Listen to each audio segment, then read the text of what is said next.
What's up, folks? I'm Odd, by the way. If you missed it, last week I uploaded my first block of drawings for my own interpretation of the Inktober prompts. I've been drawing the story of these two characters as they navigate turning into angels? An angel and a demon? Who knows?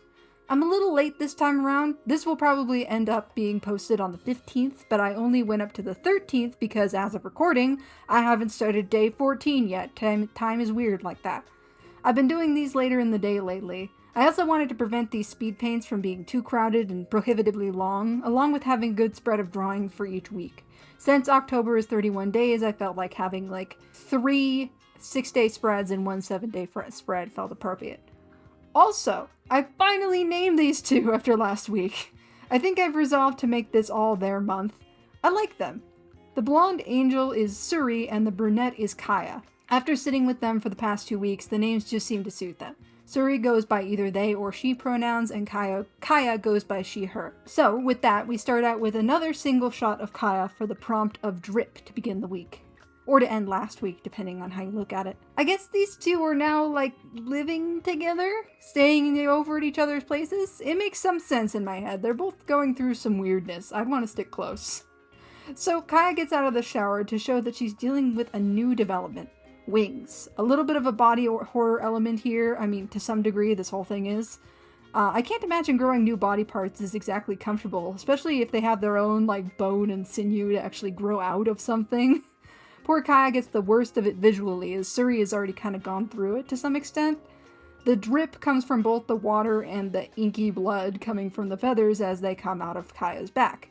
Suri is investigating and also, trying to comfort in some way or another with her hand. Day 8 is Toad, and this is where the mood kind of shifts for the next few days. While last week was all intrigue and mystery and a few dark feelings, this week is focused on a little bit more lighthearted stuff. They're just going on dates. It shifts back to more mysterious toward the end, but we'll get there.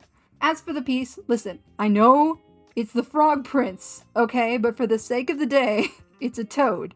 Maybe the girls are watching some ripoff specifically called, The Princess and the Toad to skirt around Disney's version. But yeah, they're watching some form of that story on the television, as Kaya sits with an ice pack on her back from yesterday's wings. Suri is kind of narrating over the movie, which is me just totally projecting, and I'm sorry, but I am just that person. I don't talk over too much, especially if I haven't seen something, but I'm definitely more of a live commentary kind of person. I even kind of have a little dialogue in my head as I drew this along the lines of, Suri, my favorite version is the one where he finds his own little frog princess. Kaya, isn't it supposed to be about how acts of kindness can change a person?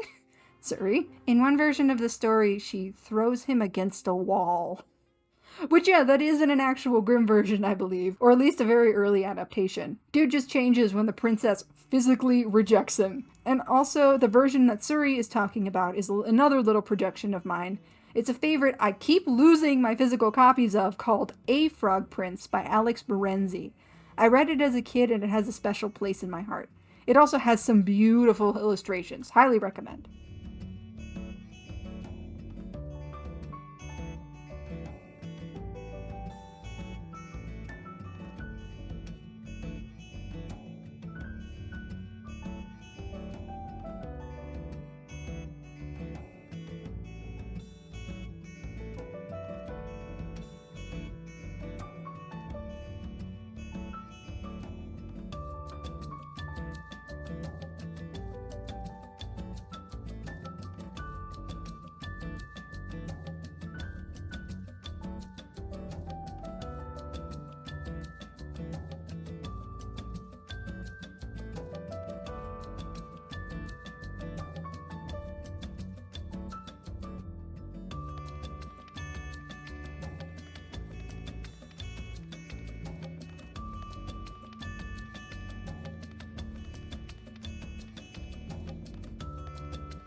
Day 9 was bounce, and I just took this very literally, so they're bouncing on a trampoline in sort of a cozy fall background. We're practicing net safety here, but figuring that out was interesting. Initially, I thought that I would make a whole pattern, but I felt like that kind of looked too busy, so I just implied it. Man, I used to love trampolines. We actually had one without a net, mind you, although thankfully, I never got hurt like falling off of it. I did hurt myself pretty badly on a trampoline once.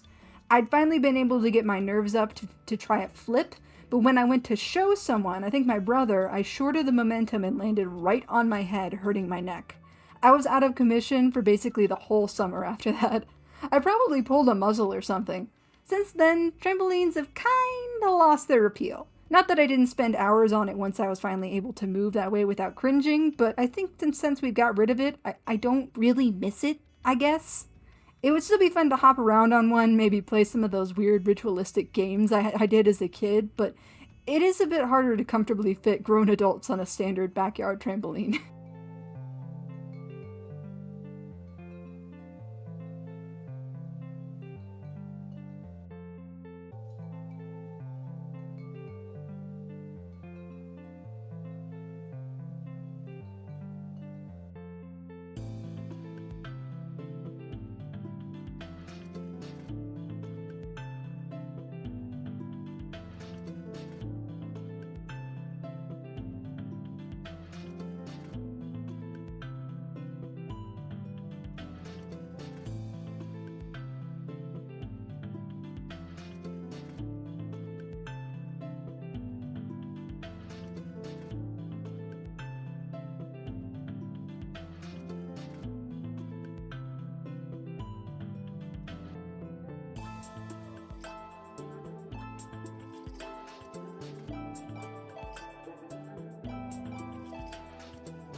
Day 10 was fortune. I almost forgot about this one, not necessarily on the day, but making the video. Another kind of literal interpretation, though I guess not the immediately expected one. When I first saw the prompt, I thought of like a large amount of money. I feel like a lot of people would, but instead I went for a fortune telling. Suri is reading Kaya's tarot. I went for some reinterpretations of the classic Rider-Waite tarot deck to go for some more like relating symbolism. I guess this one kind of leans more into the lore side of things, developing some character stuff, as opposed to the previous days. It's a classic past, present, future spread, so I think that the Hermit is pretty self-explanatory. It's just kind of loneliness, withdrawal, reservedness, and of course, it looks just a bit like Kaya. For the sun, I went for the baby in the sunflower still, but under an eclipse. This, to me, feels more along the lines of a possible rebirth, probably the transformation they're going through, physically and mentally. I also made the baby a cherub for the wings part. The future is being revealed as this piece takes place, and is the absolutely punch-in-the-face obvious lover's card, with some familiar characters on the front. Their hands are touching as Suri flips the card for Kaya. Is Kaya reaching out of curiosity, or did she perhaps not want to see this future card turned over?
Day 1 was Wander, this time another change of scenery. I decided to challenge myself here with a bit more of a natural background. I think the general consensus I've made is that giving a few of the plants, especially like trees and stuff, a bit more personality makes the scene kind of easier to set. Drawing rows and rows of straight trees just doesn't look nice to me. But if they're gnarly and curly, they fit in with the composition and maybe even the style I'm going for a bit better. I've never been for anything like super realistic in my regular drawing style. The color didn't turn out my absolute favorite here. Green is tricky. I also tried to go for some dappled lighting, but it feels a little weird in this sense. Maybe I just looked at it for too long. I like everything else though. I'm proud of the scenery and their expressions. This time Kaya is finally able to help Suri out instead of the other way around, because she's more of the hiker between the two of them.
Day 12 was spicy, and we got two interpretations here, technically.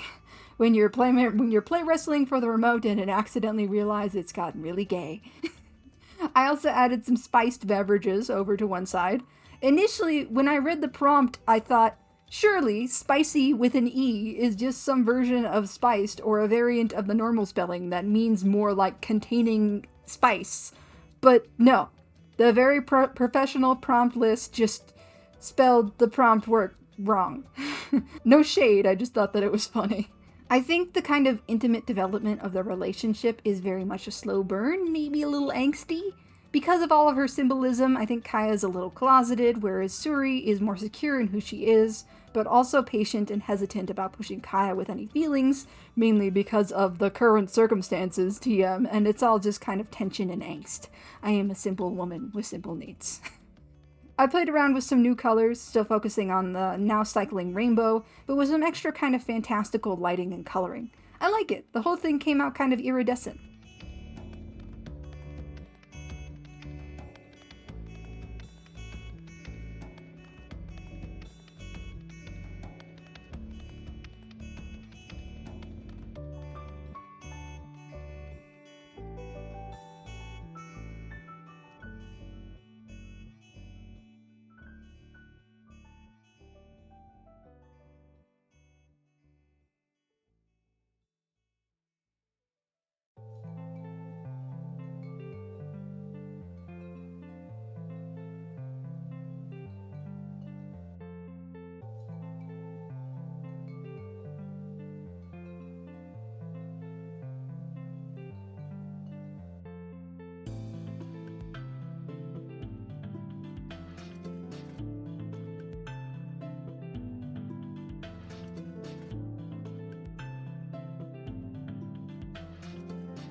Day 13, the final day, was another op to experiment.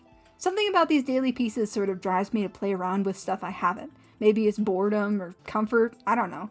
Overall, I just feel like I've entered a phase of wanting to experiment and not particularly caring if it turns out meh or bad or doesn't match my usual aesthetic. Maybe it just is the sheer number of them.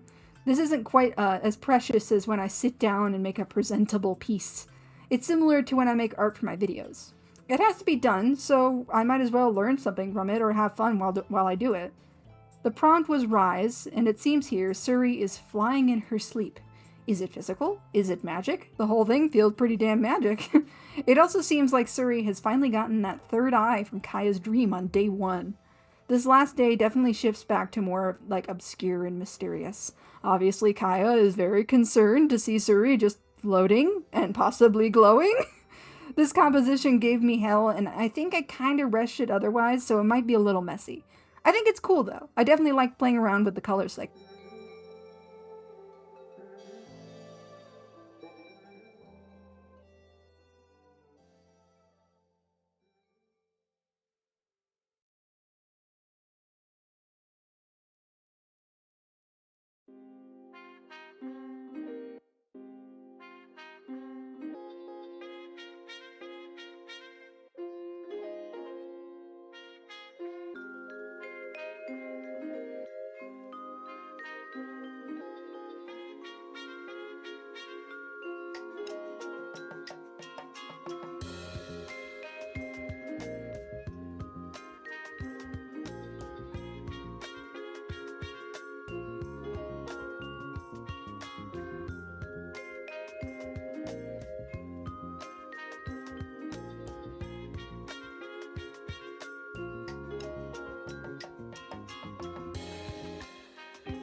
But those were week 2 of the prompts.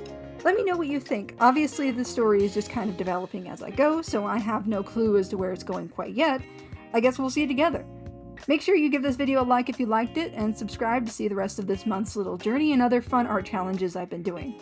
I also have a Sims channel if you're into that. First episode of a series I'm doing is up. But if you excuse me, I need to go and draw day 14. I'll see y'all next time.